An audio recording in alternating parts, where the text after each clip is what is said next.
तो चलिए chapter 21 start करते हैं, जिसका हमारा नाम है विकसित और अर्धविकसित अर्थव्यवस्था, develop and under developing country, जिसे हम अंडर डेवलप बोलते हैं। मतलब अंडर डेवलप का मतलब होता है डेवलप्ड हुई नहीं, अंदर आती है डेवलप के, डेवलपिंग जो अभी डेवलपिंग कर रही है, मतलब विकास की ओर अग्रसर है। अभी उसका विकास नहीं हुआ है, विकसित नहीं हुई है, पर लेकिन विकास की ओर अग्रसर है, कुछ सालों बाद हो जाएगी विकसित। तो इसका ही मतलब होता है विकसित। विकसित का मतलब होता है जो विकसित हो चुकी है, जिसमें अब कुछ सुधार की जरूरत नहीं है। वैसे ऐसा कुछ चीज़ नहीं होती जिसमें कोई सुधार की जरूरत नहीं होती है। सुधार तो होते ही रहते हैं, चाहे कितनी कोई भी चीज़ बेहतर हो, उसे और बेहतर बनाया जा सकता है। तो फिर भी इन्होंने बताया है विकसित, तो इसका मतलब यही है, मतलब जहाँ पर शिक्षा भी पूर्ण है और हमारी जन्म मृत्यु दर भी अधिक नहीं है, मतलब सब संतुलन में कम है, और सभी को रोजगार की सुविधाएं मिल रही हैं सब, और ना ही वहाँ पे भेदभाव है, जातिगत भेदभाव है, लैंगिक भेदभाव है, वहाँ पे कुछ भेदभाव नहीं है। विकसित अर्थव्यवस्था की ये विशेषता होती है।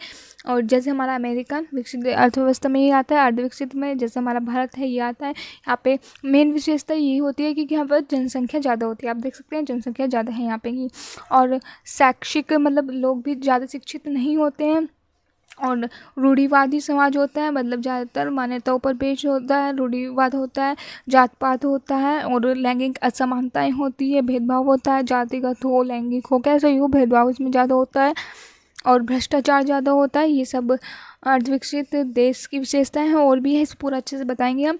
ठीक है, ये तो मैंने आपको मोटे तौर पर बता दिया विकसित और अर्धविकसित अर्थव्यवस्था क्या होती है। वैसे तो आपको पता ही होगा, इसमें दे भी रखा है उसका परिभाषा। एक सापेक्ष विचार है अर्धविकसित अर्थव्यवस्था का, एक सापेक्ष विचार है इसका आशय विकास की कमी से, मतलब जहाँ पर विकास की कमी है, आर्थिक विकास की दृष्टि से अर्थव्यवस्था ने विश्व की विभिन्न अर्थव्यवस्थाओं को दो प्रमुख भागों में वर्गीकृत किया है। उन्होंने मतलब अर्थव्यवस्था को दो प्रमुख भागों में वर्गीकृत किया है, विकसित और अर्धविकसित अर्थव्यवस्था में।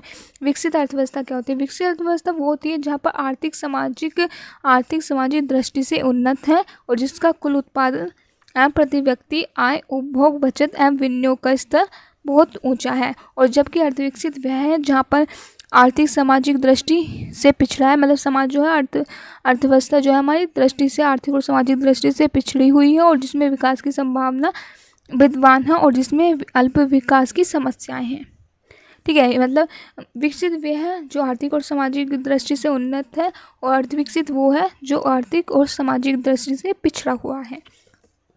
ठीक है, ये परिभाषा तो यहाँ पर हो गई मेन। ठीक है, आप ये देख सकते हैं, स्क्रीनशॉट ले लें अगर आप चाहें तो। अगर आपको ये पीडीएफ में चाहिए तो आप मुझे कमेंट करके बता सकते हैं, मैं इसकी पीडीएफ भी बना दूंगी। ठीक है, अगला चलते हैं। अर्धविकसित अर्थव्यवस्था परिभाषा इसमें दे रखी है कि अर्धविकसित अर्थव्यवस्था को इन्होंने कई परिभाषाओं के आधार पर बांटा है। प्रति व्यक्ति आय के आधार पर आय विकसितता के कारणों के आधारित परिभाषा पर, लेकिन आपको इतना करने की जरूरत नहीं है, बस आप इन्हें ही देख लेना थोड़ा। ठीक है, अगर आप चाहें तो देख सकते हैं। ठीक है, अब हम आगे बढ़ते हैं। अब हम ये आपको देखना है जो ये है इनकी विशेषताएं देख लेना।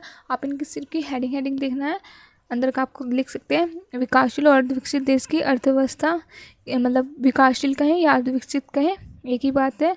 उनकी विशेषताएं क्या हैं? आर्थिक विशेषताएं उन क्या होती है? उनकी प्रति व्यक्ति आय निम्न होती है, और तथा निम्न जीवन स्तर होता है। पूंजी निर्माण की निजी दर होती है। कृषि की प्रधानता होती है, मतलब उनका प्रमुख व्यवसाय कृषि होता है, और जो उद्योग छोटे मोटे होते हैं वे पिछड़ी हुई दशा में होते हैं, मतलब पिछड़ी हुई तो नहीं, मतलब अधिक उन्नत नहीं होते हैं। विदेशी व्यापार त्रिकोणीय अर्थव्यवस्था तृतीय क्षेत्र में तथा अधोसंरचना का पिछड़ापन होता है।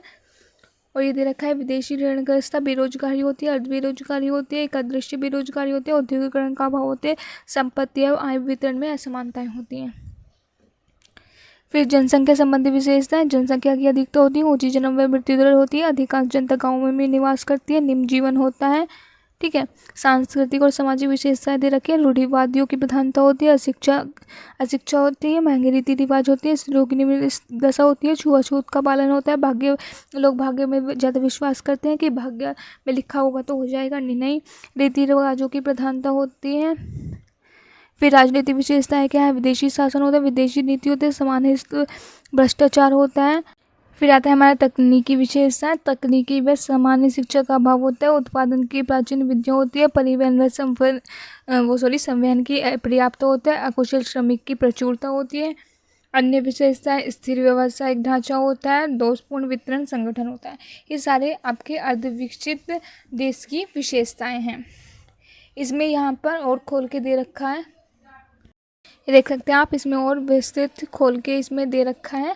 आपको इतना करने की जरूरत नहीं है, इसकी सिर्फ हेडिंग लिख लेना, क्योंकि अंदर का आप खुद लिख सकते हैं। ठीक है, ये रहे, आपको देख सकते हैं आप, ये जनसंख्या संबंधी विशेषताएं पूरी खोल के दे रखी है इन्होंने। इतना बताने की मुझे भी कोई ज़रूरत नहीं है, क्योंकि इतना ये कुछ चीज़ है नहीं बताने लायक, इतना तो आप समझते ही हैं, है ना। फिर आ जाता है हमारा विकासशील अर्थव्यवस्था विकसित या अर्धविकसित देशों में क्या अंतर है। ठीक है, अब उनमें अंतर देखना है, विकसित और अर्धविकसित देशों में क्या अंतर है, इन्हें आप देख लेना।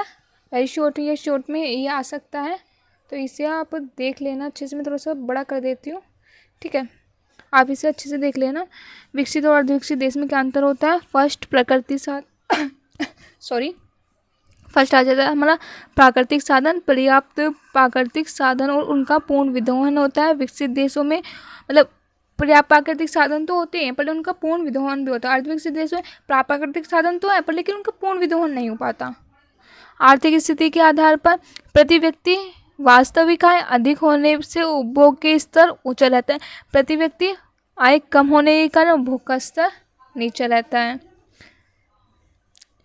राष्ट्रीय आय के अनुपात में बचत और विनियोग का स्तर ऊंचा रहता है, बचत और विनियोग का स्तर नीचा रहता है, क्योंकि जहाँ पर आय होगी तभी तो वहाँ पे कोई इंसान बचत कर पाएगा, और जहाँ पर आय कम होगी तो वहाँ पर बचत का स्तर तो कम ही रहेगा, नीचे ही रहेगा। जब आय कम है तो बचत भी लोग कम कर पाएंगे, आय अधिक है तो बचत भी अधिक कर पाएंगे लोग विकसित देश में। फिर आ जाता है हमारा कृषि, यहाँ पर जनसंख्या का अल्पभागी कृषि पर निर्भर रहता है विकसित देशों में, और यहाँ पर कृषि पर अधिकांश भाग कृषि पर ही निर्भर रहता है। औद्योगिक इकाइयों में बड़ी विशाल उत्पादन इकाइयों का संगठन होता है। यहाँ पर उत्पादन इकाइयों में छोटी इकाइयों लगे होते हैं, उद्योगों में छोटी इकाई ही कार्यरत होती है। यहाँ पर ज़्यादा उद्योगों पर ध्यान देता है, क्योंकि यहाँ पर तो ज़्यादा इस अर्धविकसित देशों में कृषि पर ध्यान दिया जाता है, कृषि को मुख्य व्यवसाय रहता है। फिर पूंजी निर्माण, प्रति व्यक्ति आय ऊंची होती है और इसमें प्रति व्यक्ति आय कम होती है। इसमें अगर प्रति व्यक्ति आय हमारी ऊंची होगी तो ऊंची उत्पादन होगा, अधिक प्रति व्यक्ति आय होगा, अधिक मांग होगा, अधिक बचत होगी और अधिक विनियोग होगा। अधिक विनियोग होगा तो अधिक पूंजी निर्माण तथा तीव्रता विकास होगा। अब इसमें हमारी निम्न उत्पादकता है तो निम्न प्रति व्यक्ति आय होगी। अब निम्न प्रति व्यक्ति आय है आय कम है तो कम मांग होगा, कोई मांग कम ही तो कर पाएगा। जब उसके पास आय कम है कम सामान खरीद पाएगा, कम कर पाएगा तो उसके बाद बचत भी कम ही होगी, कम विनियोग होगा और कम पूंजी निर्माण तथा धीमी आर्थिक विकास होगा। तो इसे आप याद कर लेना अच्छे से। इसमें और थोड़ा रखें, निर्यात पर कम निर्भरता होती है, जबकि अर्धविकसित देशों में निर्यात पर अधिक निर्भर होती है। कम जनसंख्या और जन्म तथा मृत्यु दर भी कम होती है। इसमें अधिक जनसंख्या होती है, जन्म व मृत्यु दर का भी स्तर ऊंचा पाया जाता है। प्रावधिक स्तर, पूंजी प्रधान तकनीकों का प्रयोग व उच्च प्रावधिक स्तर, श्रम प्रधान तकनीकों का उपयोग व निम्न प्रावधिक स्तर। ठीक है, ये तो आपका हो गया। फिर इसमें ये दे रखा है क्या भारत एक अल्प विकसित देश, में कोई कहने की बात तो है नहीं, अल्प विकसित ये भारत एक विकासशील देश है अथवा भारत एक विकासशील देश है। तो इसमें दे रखा है अर्धविकसित देशों की विभिन्नताओं विशेषताओं को देखते तथा भारतीय दृष्टि को।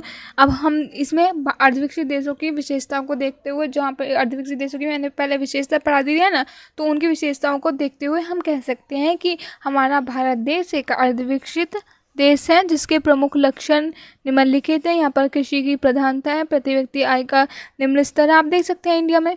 पूंजी निर्माण का निम्न स्तर है, बेरोजगारी पाई जाती है, ऊंची जन्म व मृत्यु दर है, निम्न प्रत्याशित आयु है और जनसंख्या का घनत्व है, पुरानी उत्पादन विधियों है, निम्न साक्षरता है, पिछड़ा आर्थिक व सामाजिक ढांचा है, निम्न जीवन स्तर है आदि। ये सारे हैं जिसके कारण हम अपने भारत देश को अंडर डेवलप्ड या डेवलपिंग कंट्री कह सकते हैं। तो इसमें इन सब पॉइंटों को और खोल के दे रखा है। निम्न विवरण स्पष्ट है, इनमें भी दे रखा है, आप देख लेना।